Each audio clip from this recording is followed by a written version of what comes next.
Okay, so me and Braden have made it to the car, and we are camping out here for a while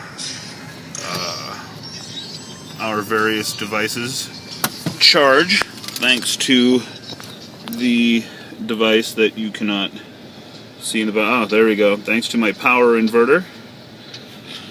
And yeah, it's pretty nasty outside, and we're just hoping that trees don't fall and crush that house right there, that trailer. And so yeah, Braden wanted to see what the sunroof looked like when it was, but it's just covered with snow. So anyway, we are going to continue eating our potato chips and we're almost out. And staying warm, and